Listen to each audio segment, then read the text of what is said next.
Why fans are tired of Tiffany Haddish. Late 2022, a lady filed a lawsuit against comedians Tiffany Haddish and Ari Spears, claiming that when the siblings were young, the pair coerced each of them into doing sexually provocative activities on camera as part of a routine. She claims that Haddish and Spears, Mad TV, abused her sexually as a kid and intentionally caused her mental suffering. Haddish was also sued for breach of fiduciary responsibility, constructive fraud, and negligent supervision/failure to warn. The allegations in the case, which was originally published by the Daily Beast, concerned the plaintiff, Jane Doe, at the age of 14, and her brother, John Doe, at the age of 7. Right now, at the age of 14, John has Jane as his guardian. On Thursday, representatives for both Haddish and Spears issued statements refuting the claims. According to Andrew Brettler, Haddish's attorney, the plaintiff's mother has been trying to raise these baseless accusations against Ms. Haddish for several years. When it became apparent that the accusations were without substance and Ms. Haddish would not be shook down, all of the attorneys who had previously taken on her case dropped it. The litigation is now being handled by the plaintiff's grown daughter. Together, they'll have to bear the burden of their foolishness. Spears' lawyer, Deborah Opry, issued a statement saying her client isn't going to fall for any shakedown. The lawsuit details an alleged event that occurred during the summer of 2013 when Jane shot a sketch, and another that occurred during the summer of 2014 when John filmed a sketch. According to the lawsuit, Jane and John had met Haddish when they were younger because their mother had become friends with her through the comedy circuit. They said they used to call Haddish Auntie Tiff, and that she would refer to them as niece and nephew. Jane claims that Haddish persuaded her to star in a music video after seeing her perform at a comedy camp. Haddish and Spears allegedly had Jane view a video of an older male and a college-age woman eating a sandwich together while moaning and making sexual noises, as stated in the complaint. According to reports, Spears then instructed Jane to make the exact same noises that she had heard throughout the video. According to the lawsuit, Jane felt nervous and disgusted, and then Haddish verbally explained what was expected of plaintiff Jane Doe and then showed plaintiff Jane Doe how to give fellatio, including movements, noises, moaning, and groaning.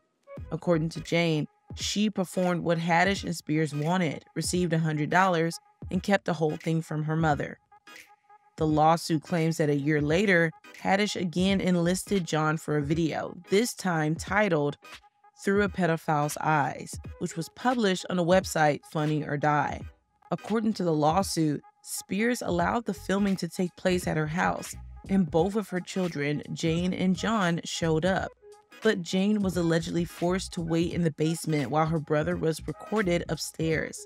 The lawsuit claims that Spears portrayed a pedophile on the film by engaging in sexually provocative behaviors, including rubbing baby oil over John's back and smoking while observing the youngster in the shower while he was undressed. According to the complaint, once filming wrapped, Mr. Doe called his mother crying, saying he did not want to film anymore. The complaint claims that both children are still affected by the trauma of the film sessions, and that Jane feels constant remorse knowing that she was only a few feet away when Spears was molesting her 7-year-old little brother in the other room. John claims that his constant paranoia about being observed and videotaped has led him to cover up all cameras on his equipment with Band-Aids. According to the complaint, Haddish wanted no part of the agreement when her mother sought to settle with Spears in 2018. There was no court-appointed person looking out for Jane and John's best interests when a settlement was reached. Thus, the case argues the agreement is not binding on them. During a conversation on the social networking app Clubhouse in 2021, the comedian slung significant shade at the rapper, sparking or reigniting a severe dispute between the two A-listers. It all started when a fan of Haddish's was chatting with the stand-up comic about her career and skills on a private audio drop-in app. The guy tried to flatter Common by suggesting that Common's girlfriend was like the Bang Bang rapper. Has anyone ever told you that right now you're the Nicki Minaj of comedy? You are absolutely dominating the competition, winning by a landslide. You are currently the Nicki Minaj of this situation. Is that really the greatest analogy we can make? We don't want to start another fight, but Nicki has been nominated for a Grammy 10 times but has never won.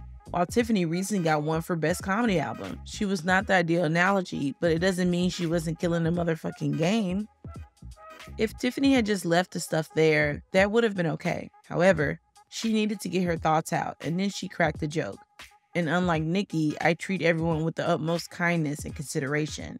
Many have pointed out that it may have started when Haddish, in her role as an award presenter at the 2018 MTV Video Music Awards, made a joke about the girl group Fifth Harmony. Nikki later warned Tiff when she made a remark about her friend Romani, who was a part of the female group. Tiffany Haddish revealed the identity of the person she believes bit Beyonce. On Wednesday, June 13th, The Hollywood Reporter released an interview with the Girls Trip star in which she discussed the aftermath of the event. Haddish, who is 38 years old, asked Rose whether she knew who was responsible for the incident. I'm really close friends with her stepmom and dad, Stan, a producer-director, and they were upset with me, the comic said, laughing, as the interviewer brought up Santa Lathan. Why would you do this to your own family? They demanded to know. Black actresses, y'all have to stay together. It's already tough for you to find employment. Why would you want to sabotage your success? However, I had no intention of harming her professional standing. Nowhere in this post did I ever mention her name. I was only trying to explain how Beyonce prevented me from spending the night in jail. I could have ended my entire career if I wanted to. In March, Haddish made waves when she claimed that another actress at a party had bitten Beyonce. An actress who was present was described as, doing the mostest. Haddish said in an interview with GQ that Beyonce was bitten on the face. Then Beyonce walked off to confront Jay-Z, who she reportedly called, "Jay, here, come, this whore," and she grabbed him. Towards the conclusion of the party, I saw Beyonce at the bar and said, "Did she really bite you?" To which she said, "Yeah, she's going to have her behind kicked tonight, I thought." "Tiffany," she said emphatically, "no, stop doing it. That whore is high as a kite." They know she isn't intoxicated. The whore is high as a kite. She's not always so sassy. Relax, man. Haddish said her increased popularity on the Hollywood party scene was due to her openness about the event. She told The Hollywood Reporter the other day, someone was like, "Oh my God, you should keep your mouth shut because now you're never going to be invited to parties. That's an absurd amount of celebrations. Would you like to attend my party? Can you make it to my event?" They think, this is going to put me back on if Tiffany says something, so they want me to speak at their event. After Tiffany Haddish revealed to the audience on the Ellen program that she and Chingy had hooked up in the past, the rapper Chingy denied that they ever did. Ellen DeGeneres, the presenter of the daytime talk show, questioned Tiffany Haddish about whether or not she had ever been in a relationship with a celebrity that the world doesn't know about. The answer she gave was Chingy. To put it simply, it was a one-night stand. That was back in the early 2000s, so I'm not even sure whether that still counts now. The rapper responded to allegations with an Instagram post that has since been removed. In the post, he claimed that his brother was one who slept with Haddish. Now that Tiffany Haddish knows very well that what she said was a lie, and since she lied, I'm going to reveal the truth. She had a thing going on with my brother, not with me, but she had a thing for me. Hey, if we're going to be honest, let's just be honest, all right?